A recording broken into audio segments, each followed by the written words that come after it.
Well, howdy there, Internet people. It's Bo again.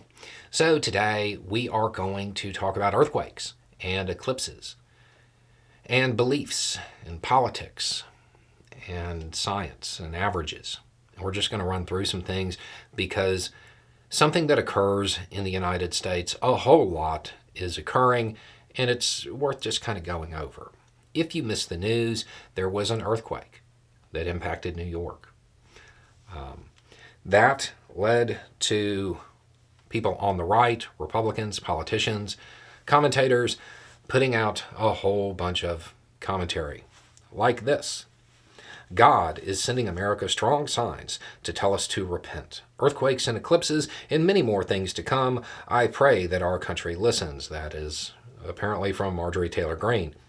You also have another version of this that is basically, it's coming from a whole bunch of different places and it's phrased differently each time, but the general tone is, hey, in Revelations, there was an earthquake before an eclipse.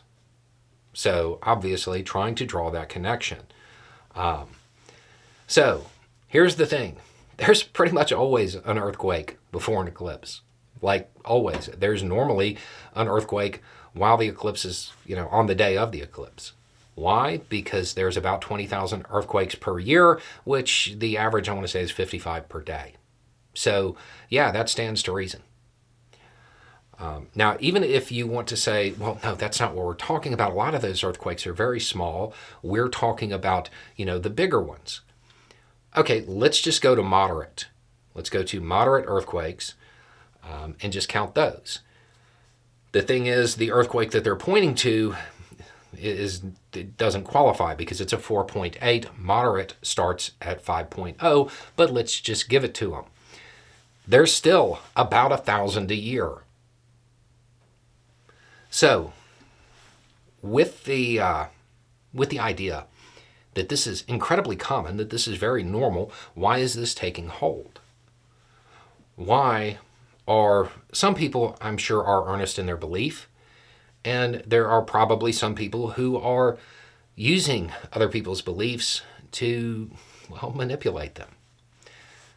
Why is it easy to do this? American exceptionalism. That's what it's about. Contrary to popular belief, scientific evidence does not prove that the world revolves around the United States. This is why it is easy for politicians to convince people that every event in the world is somehow related to the ridiculous partisan divide in the United States. American exceptionalism leads people to the belief that everything has to do with the United States. And this is ingrained in people from the time they're little. They're told that, USA, number one, all of that stuff. The USA is a country. It's a geographic area on the planet. Not everything that occurs in the world is related to the United States, and certainly not by design to influence American politics and give your chosen party an edge. But because American exceptionalism is so strong, bad actors can absolutely use people's earnest religious beliefs to manipulate them, to convince them that they're on the right side and that God is on their side. That's the reality. People have their beliefs. It's important to remember that whatever your beliefs are, they're your beliefs. Don't allow politicians to use those beliefs to manipulate you, to scare you, to take something that is totally mundane, that occurs all the time, and turn it into something that leads you to believe literally that the world is going to end. Science doesn't back that up. Anyway, it's just a thought. Y'all have a good day.